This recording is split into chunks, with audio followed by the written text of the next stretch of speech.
지금부터 제 발표를 시작하겠습니다. 스택과 큐에 대해서 발표를 시작하겠습니다.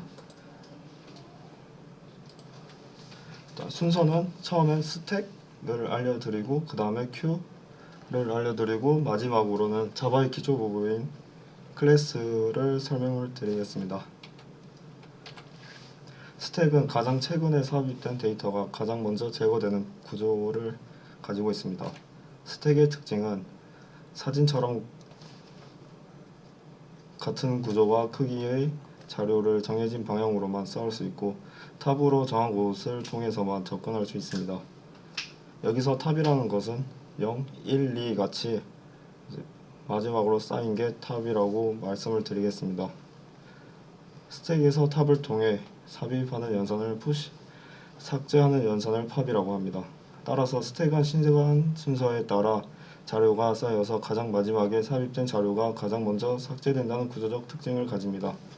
이러한 구조를 Last in First Out 구조인 소입 선출 구조가 되겠습니다.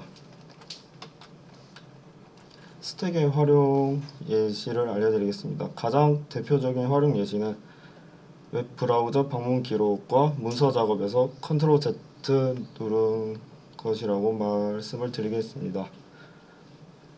스택도 이제 일상생활에서 이제 볼 수 있는 예로는 종이컵 또는 컵 뚜껑 디스펜서라고 설명을 드리겠습니다. 스택의 구현에는 배열 연결 리스트가 있습니다. 큐에 대해서 설명을 드리겠습니다. 큐의 개념은 처음에 삽입된 데이터가 가장 먼저 제거되는 구조를 가리킵니다. 큐의 특징으로는 삭제 연산만 수행되는 곳을 프론트, 삽입 연산만 이루어지는 곳을 리어로 정하며 각각의 연산 작업만 수행됩니다. 리어에서 이루어지는 삽입 연산을 인큐라고 부르고 프론트에서 이루어지는 삭제 연산을 디큐라고 부릅니다. 이러한 방식대로 First in, First out 구조를 가지게 됩니다.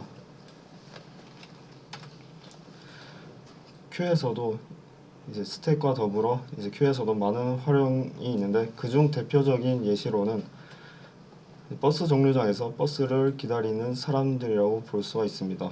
그리고 프린트 출력을 말씀을 드리겠습니다. 왜냐하면 가장 먼저 대기열에 오른 프린터가 먼저 출력이 되기 때문입니다. 큐의 구현에는 배열 연결 리스트가 있습니다. 자바의 기초적인 클래스를 설명하기 앞서 객체에 대해서 잠깐 설명드리고 넘어가겠습니다. 객체의 개념에는 물리적으로 존재하거나 추상적으로 생각할 수 있는 것 중에서 자신과 다른 것을 식별하는 것을 말합니다. 예를 들어서 사람, 동물 등 추상적인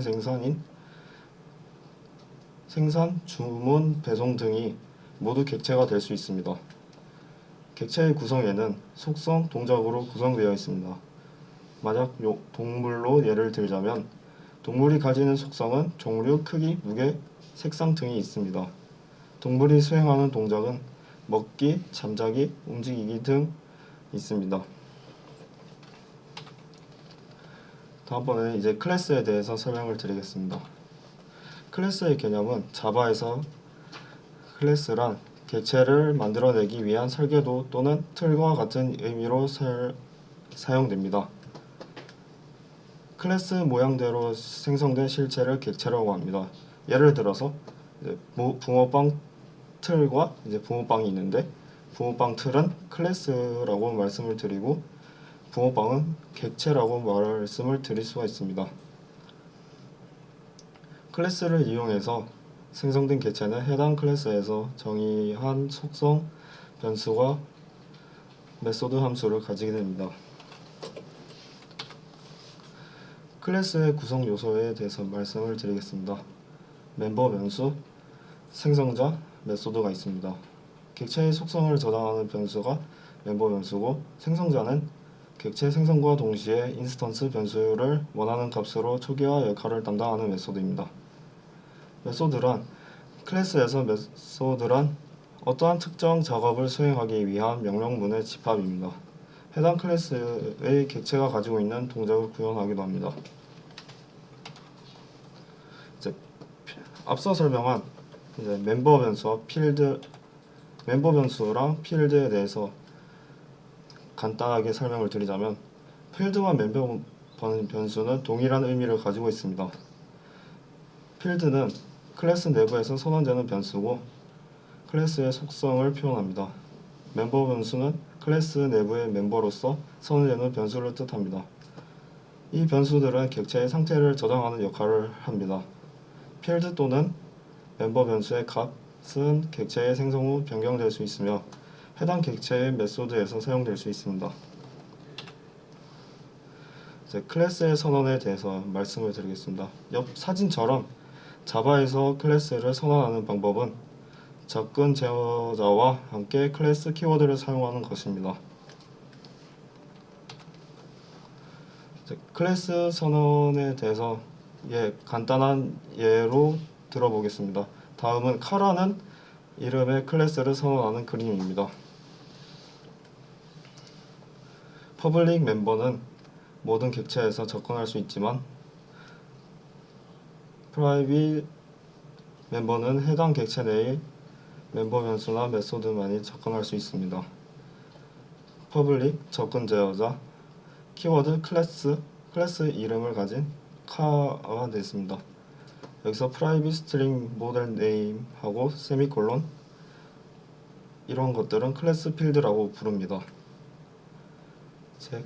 퍼블릭 보이드 브레이크 하고 대괄호는 클래스 메소드라고 부릅니다. 이 두 개가 모여서 클래스의 멤버라고 말씀을 드리겠습니다. 이제 옆에 앞에서 설명한 것처럼 선언된 클래스의 정의를 가지고 다음과 같은 순서대로 카 객체의 인스턴트를 생성할 수 있습니다. 우선 다음과 같이 객체를 참조하기 위한 참조 변수를 먼저 선언합니다. 선언은 클래스 이름, 객체 참조 변수 이름입니다. 예시로는 마이카가 되겠습니다. 그 후에 new 키워드를 사용하여 인스턴트를 생성하고 해당 인스턴트의 주소를 미리 선언한 참조 변수에 저장하여 사용합니다. 선언은 객체 참조 변수 이름은 new 클래스 이름 괄호하고 세미콜론입니다. 예시로는 마이카는 new 카가 되겠습니다. 또한 다음과 같이 참조 변수의 선언과 인스턴트의 생성을 동시에 할 수도 있습니다. 선언은 클래스 이름, 객체 참조 변수 이름은 new 클래스 이름입니다. 예시로는 마이카는 new 카가 되겠습니다. 이상 발표를 마치겠습니다.